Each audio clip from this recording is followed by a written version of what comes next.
Hello बच्चों, स्वागत है आप सभी लोगों का मेरे चैनल पे। तो इससे पिछले वाले लेक्चर में हमने आर एस अग्रवाल का एक्सरसाइज 1B का क्वेश्चन नंबर 2 तक पूरा कंप्लीट कर लिया था। और हमने ये भी देखा था कि अगर ये डेसिमल एक्सपेंशन अगर नॉन टर्मिनेटिंग और रिपीटिंग होता है तो उसको हम P/Q के रूप में कैसे मतलब दिखाते हैं, कैसे लिखते हैं। तो आज के लेक्चर में हम लोग करेंगे question number 3 R S Agarwal का ही एक्सरसाइज 1B का। तो क्वेश्चन नंबर 3 देखिए, यहाँ पे आपको क्वेश्चन लगा हुआ है, तो इसका मैं बताता हूँ आपको क्वेश्चन नंबर 4। ओके, तो मैं सारा क्वेश्चन नहीं बताऊँगा। देखिए, इसमें क्वेश्चन नंबर लगभग टोटल 10 क्वेश्चन है, तो 10 का 10 में नहीं बताऊँगा, सिर्फ मैं बताऊँगा आपका 4। अब बाकी सेम है, क्योंकि मैंने पिछले लेक्चर में लगभग 3 क्वेश्चन इसी तरह का बताया है, तो बन जाना चाहिए सारा क्वेश्चन। मैं एक और बता देता हूँ, 3 का 4। तो देखिए, क्वेश्चन में लिखा हुआ है ये 18.48 के ऊपर बार का साइन है और इसको हमें P/Q के रूप में लिखना है। तो चलिए देखते हैं।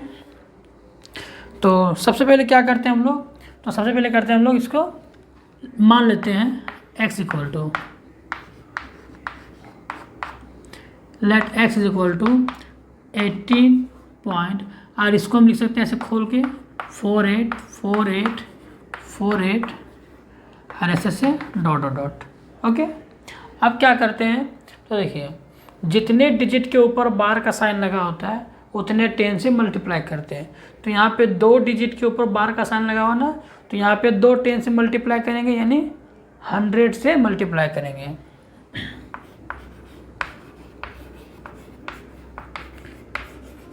Multiplying both sides by 100। तो 100 से मल्टीप्लाई करेंगे। अच्छा, इसी इक्वेशन 1 मान लीजिए। ओके, इक्वेशन 1 मानते हैं ना उसको। तो 100 से मल्टीप्लाई करेंगे तो इधर हो जाएगा 100x, और यहाँ पे मैं डायरेक्ट कर रहा हूँ क्योंकि इसको 100 से मल्टीप्लाई करेंगे तो ये पॉइंट 2 डिजिट इधर खिसक जाएगा, तो ये हो जाएगा 48.4848 डॉट डॉट डॉट। ध्यान रहे कि जितना डिजिट यहाँ रहे डेसिमल के बाद उतना ही आपको लिखना, ताकि सब्ट्रैक्ट करने में इजी हो।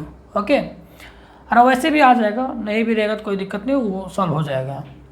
तो यहाँ पे मैंने डायरेक्ट कर दिया क्योंकि इसको मैं 100 से मल्टीप्लाई करूँगा तो ये जो पॉइंट है वो इधर राइट की ओर शिफ्ट हो जाएगा 2 डिजिट, यानी 2 डिजिट यहाँ पे आ जाएगा, तो ये आ जाएगा 8 और 4 के बीच में। तो मैंने यहाँ पे डायरेक्ट कर दिया। ओके, और इसे मुझे मानना है इक्वेशन नंबर 2। अब क्या करना है, 2 में से 1 को माइनस करना है। तो फ्रॉम 2 माइनस 1 क्या हो जाएगा, 100x माइनस x, और यहाँ पे क्या हो जाएगा 1848.484848 और माइनस ये चीज़ आएगा 18.484848। ओके, तो यहाँ पे 100x में से एक x माइनस हो गया तो बचा 99x। ओके, यहाँ क्या बचेगा, देखिए इधर 484848 मैं डायरेक्ट सब्ट्रैक्ट कर रहा हूँ, साइड में लिख के नहीं कर रहा हूँ, आप कर लेना, ठीक है। मैं डायरेक्ट कर रहा हूँ क्योंकि 3 क्वेश्चन मैंने बता दिया तो आपको कुछ एक्सपीरियंस हो गया होगा इस तरह से सब्ट्रैक्ट करने का। तो यहाँ देखिए 484848 इधर तो सब जीरो बचेगा, तो पॉइंट की उधर जीरो लिखने का कोई मतलब नहीं है। अब इधर देखिए 18 और यहाँ पे क्या है 1848, तो 1848 में अगर माइनस करेंगे 18 को तो क्या आएगा, देखिए 8 में 8 गया 0, ओके, 4 में 1 गया 3, 8 का 8 और 1 कितना आ गया 1830। ओके, अब यहाँ से हमें क्या निकालना था, x का वैल्यू निकालना था। तो x का वैल्यू क्या हो गया 1830 और यहाँ से आ गया 99।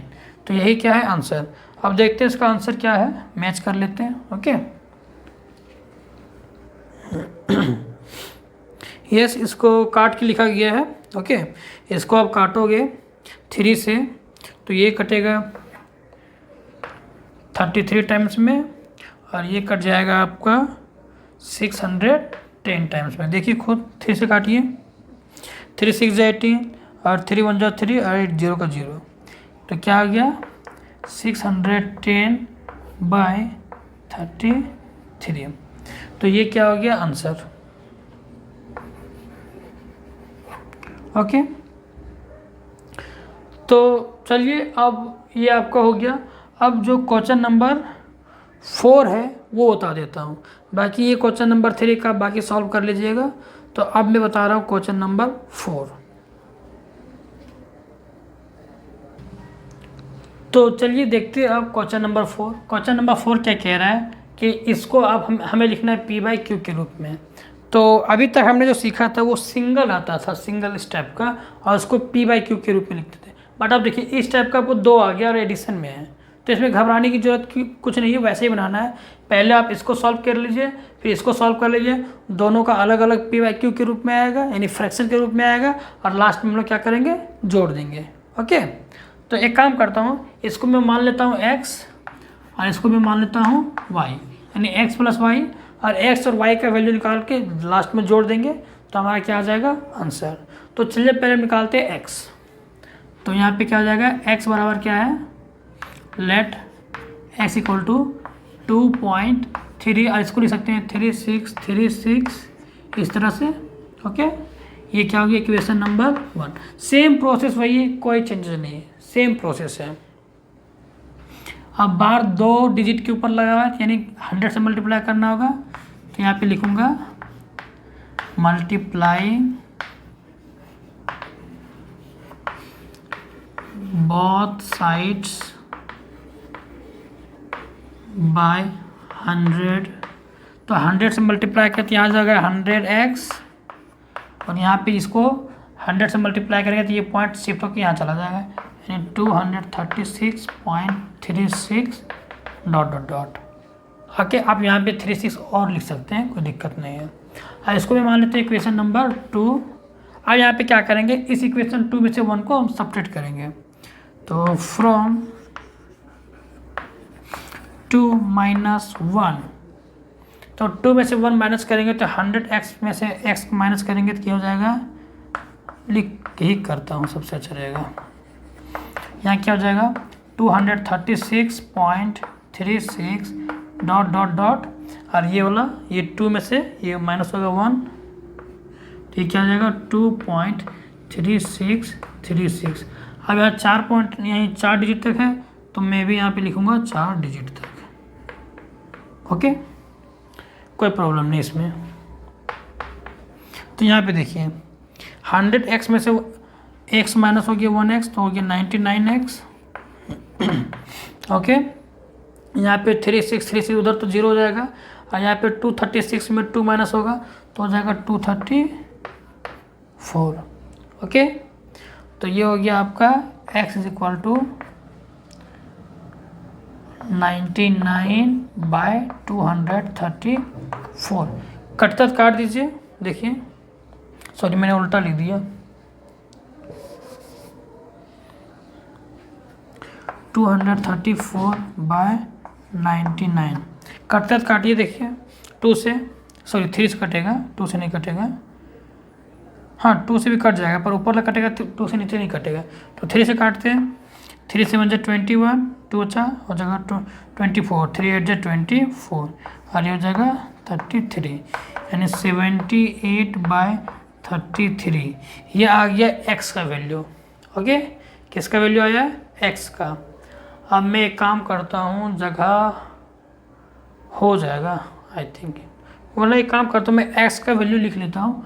ये x का वैल्यू क्या आया है 78/33।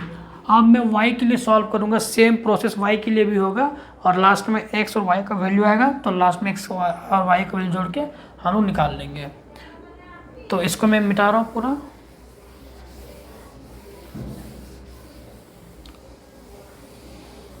देखिए अब क्या है, लेट y = क्या हो जाएगा 0.2323 ... और इसको इक्वेशन नंबर 1। ओके, अब इक्वेशन नंबर 1 2 नहीं मान सकते, क्योंकि यहाँ पे क्या हो गया, हमने पहले मान रखा है, तो इसको हम क्या मानेंगे, इक्वेशन नंबर 3, क्योंकि 1 और 2 तो मैंने x में मान रखा था और ये क्वेश्चन उसी का पार्ट है, तो यहाँ पे हम 1 फिर मान नहीं सकते, तो यहाँ पे 3 और 4 मान लेंगे, कोई दिक्कत नहीं, कुछ भी मान सकते इक्वेशन में, कोई पाबंदी नहीं है। ओके, अब क्या करेंगे, इसी तरह यहाँ पे देखिए 2 डिजिट के ऊपर बार का साइन लगा हुआ है, इसका मतलब कितना से मल्टीप्लाई करेंगे, 2 10 से यानी 100 से, तो वही लिखना है। सारा क्वेश्चन में एक ही चीज़ करना है, बस कुछ थोड़ा सा अलग होता है, कुछ नहीं अलग होता है। मल्टीप्लाइंग बोथ साइड्स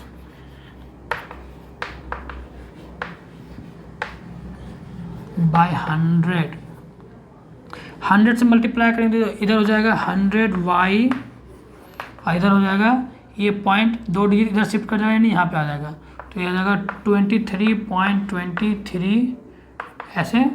ओके, और यहाँ पे हम और लिख सकते हैं 23, और ये हो गया इक्वेशन नंबर 2। अब क्या करते हैं, 2 में से 1 को माइनस करते हैं, तो फ्रॉम 2 - 1 तो क्या हो जाएगा 100y माइनस y, यहाँ पे क्या हो जाएगा 23.2323 माइनस 0.2323 ऐसे चलता चला जाएगा। ओके, अब यहाँ पे देखिए 100y से y माइनस होगा तो हो जाएगा 99y, यानी 1 y माइनस होगा। यहाँ पे क्या आएगा, इधर टर्म पर 0 और यहाँ पे 23 में 0 माइनस करें तो 23। ओके, तो यहाँ से क्या निकल गया, y के इक्वल टू निकल गया 23/99। अब ये किसी से कटेगा, नहीं कटेगा तो कोई दिक्कत नहीं है। ओके, हम क्या करते हैं, सिंपल ऐसे ही कर देते हैं, जोड़ देते हैं। ओके, तो अब देखिए यहाँ तक आप लोग नोट कर लीजिए, उसके बाद में अब x और y का वैल्यू निकल चुका है, तो मैं यहाँ पे x और y का वैल्यू पुट करूँगा और आंसर ले आऊँगा। ओके, तो चलिए अब देखते हैं।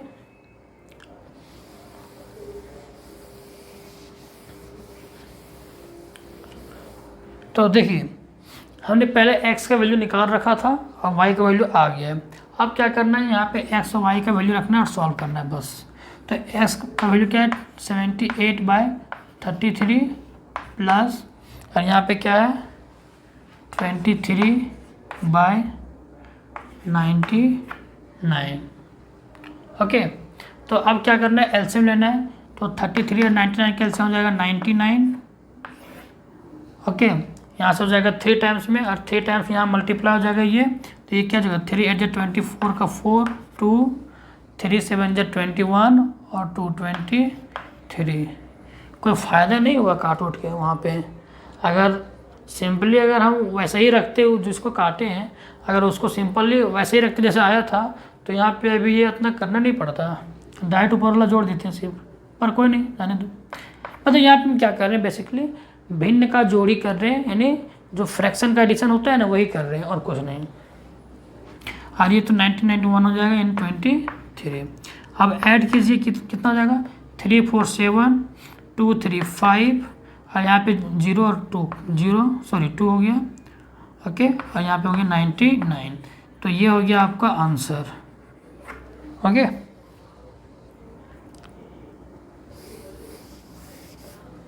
तो ये है आपका आंसर मैच कर लेते हैं क्या है। तो 4 का आंसर है 257/99 करेक्ट आंसर है। ओके, तो क्या प्रोसेस था, पहले इसको x मान लिए, इसको y मान लिए, अलग अलग सॉल्व किए, x के लिए y के लिए, x का वैल्यू भी निकला y का वैल्यू भी निकला। उसके बाद हमने दोनों को जोड़ दिया और जैसे भिन्न का जोड़ होता है उसी तरह मैंने किया है और इस तरह से हमारा आंसर आ चुका है।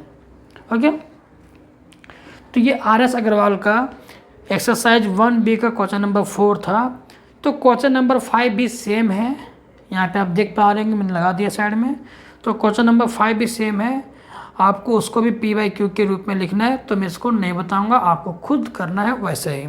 ओके, तो चलिए ये आपका RS अग्रवाल का एक्सरसाइज 1B कंप्लीट हो चुका है पूरी तरह से। अब मैं कुछ क्वेश्चन ले लेता हूँ NCERT का जो एक्सरसाइज 1.3 में है। ओके, तो 1.2 क्यों नहीं एक्सरसाइज में, तो 1.2 इसलिए क्योंकि जो एनसीईआरटी में जो कॉन्सेप्ट दिया है वो 1.1 ख़त्म होने के बाद तुरंत इरेशनल का कॉन्सेप्ट दे दिया है, बट RS अग्रवाल में इरेशनल का कॉन्सेप्ट अभी नहीं दिया है। एक्सरसाइज 1B के बाद इरेशनल का कॉन्सेप्ट दिया है, उसके बाद इरेशनल नंबर आता है, लेकिन यहाँ पे पहले दे दिया है, इसीलिए इसमें कुछ नंबर जो है वो मिक्स कर दिया है इरेशनल के कारण। तो मैं क्या करता हूँ, जो क्वेश्चन इस टॉपिक से रिलेटेड है एनसीईआरटी का उसी को मैं बताता हूँ, बाकी के मैं आगे बताऊँगा। ओके, तो देखिए एनसीईआरटी का जो है क्वेश्चन नंबर, ये एक्सरसाइज 1.3 का क्वेश्चन नंबर 1 तो आप लोग बना ही लिए होंगे। वो सबको किस में लिखना था, डेसिमल एक्सपेंशन में लिखना था। अब बताना था कि किस टाइप का डेसिमल एक्सपेंशन है। जिस तरह से क्वेश्चन नंबर 4 जो है, ये क्वेश्चन नंबर 1 है ना एनसीईआरटी का एक्सरसाइज 1.3 का, सेम इसी तरह क्वेश्चन हमने किया था RS अग्रवाल में क्वेश्चन नंबर 2 एक्सरसाइज 1B का।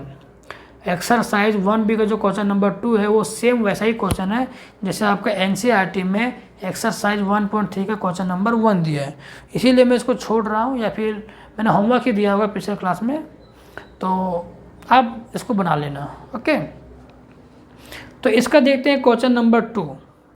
क्वेश्चन नंबर 2 क्या कहता है, तो क्वेश्चन नंबर 2 देखते हैं आपका एनसीईआरटी का।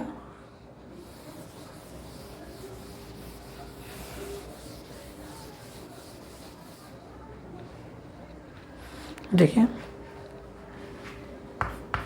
एनसीईआरटी एक्सरसाइज 1.3, तो क्वेश्चन नंबर 2 क्या कह रहा है, यू नो दैट 1/7, यानी कह रहा है कि आप 1/7 का वैल्यू जानते हैं। Can you predict the decimal expansion of 2/7, 3/7, 4/7, 5/7 और 6/7। कह रहा है कि जैसे आप 1/7 का वैल्यू जानते हैं तो क्या आप बता सकते हैं 2/7 का वैल्यू, 3/7 का वैल्यू, 4/7 का वैल्यू, 5/7 का वैल्यू एंड 6/7 का वैल्यू।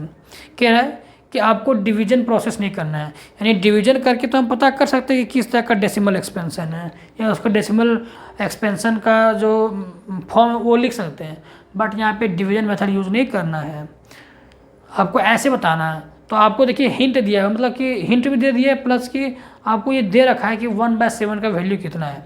तो पहले मैं लिखता हूँ 1/7 का वैल्यू है कितना, तो 1/7 इक्वल टू दिया है 0.142857 और इसके ऊपर लगाया बार का साइन। इसका मतलब क्या है कि ये 6 डिजिट का जो नंबर है वो बार बार ऐसे रिपीट करेगा। ओके, तो ये आपका दिया है वो 1/7। तो पूछ रहा है कि 2/7 का वैल्यू, 2/7 का वैल्यू, तो 2/7 को हम कैसे लिख सकते हैं, 1/7 इंटू 2 लिख सकते हैं ना, ऐसे कोई दिक्कत है क्या, नहीं। अब यहाँ पे 1/7 का वैल्यू देखिए, इसीलिए दिया था 1/7 का वैल्यू। अब 1/7 का ये वैल्यू यहाँ पे रखेंगे और 2 से मल्टीप्लाई करेंगे तो आ जाएगा आंसर। तो 0.14287 ये इंटू 2, अब मल्टीप्लाई कीजिए जो आएगा वो आंसर। 2 7 जब 14 का 4 1, 2 5 जब 10 और 1 11 का 1 1, 2 8 जब 16 और 1 17 का 7 1, 2 2 जब 4 और 1 5, 2 4 जब 8, ओके, एंड 2 1 जब 2 एंड 0, तो ये आ गया। ओके, देखिए सही है ना, एक बार चेक कर लीजिएगा। 2 7 जब 14 का 4 1, 2 5 जब 10 और 1 11 का 1 1, 2 8 जब 16 और 17 का 7 1, 2 2 जब 4 1 5, 2 4 जब 8 एंड 2 1 जब 2 0। ठीक है, तो इसको ऐसे इससे गुना कीजिएगा तो ये आएगा, यानी 2/7 का ये वैल्यू आ गया। इसी तरह 3/7 का वैल्यू निकालेंगे, तो इसको क्या लिखेंगे, 3/7 को, इसको लिखेंगे हम 1/7 इंटू 3। ओके, तो अब यहाँ पे 1/7 का वैल्यू हमको पता है, वही चीज़ 0.142857 और बार का साइन और यहाँ पे 3 से मल्टीप्लाई, तो ये क्या हो जाएगा, देखिए 3 7 जब 21 का 1 कैरी में 2, 3 5 जब 15 और 2 17 का 7 1, 3 8 जब 24 और 1 25 पर 5 2, 3 2 जब 6 और 2 8, 3 4 जब 12 का 2 1, 3 1 जा 3 अरे 4 और 3 को 0 से करेंगे तो 0 और ये बार का साइन है वो।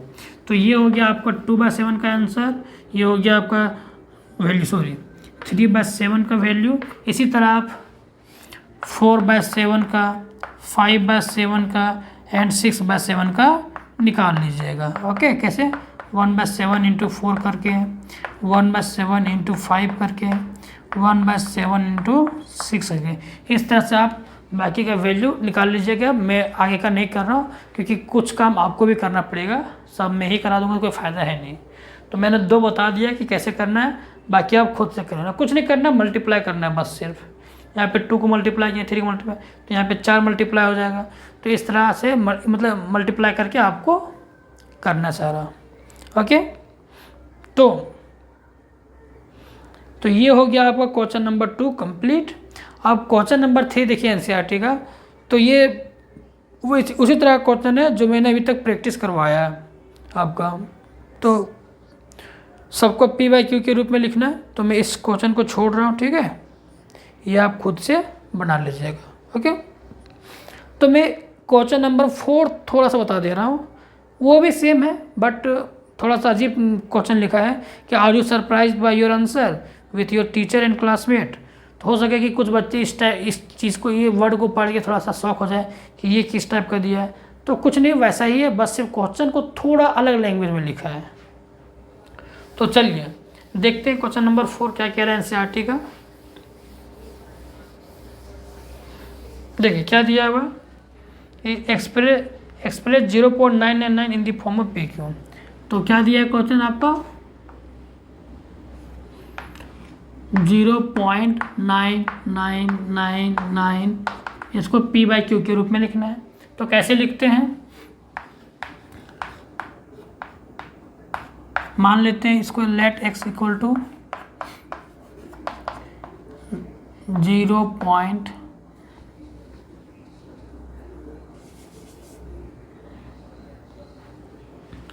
देखिए 0.99999 ऐसे।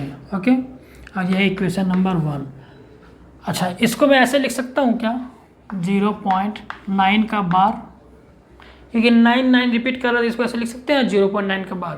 तो यहाँ पे आप देख पा रहे होंगे कि जो बार का साइन लगा वो 1 डिजिट के ऊपर लगा है। इसका मतलब किससे मल्टीप्लाई करेंगे, 10 से। तो मल्टीप्लाई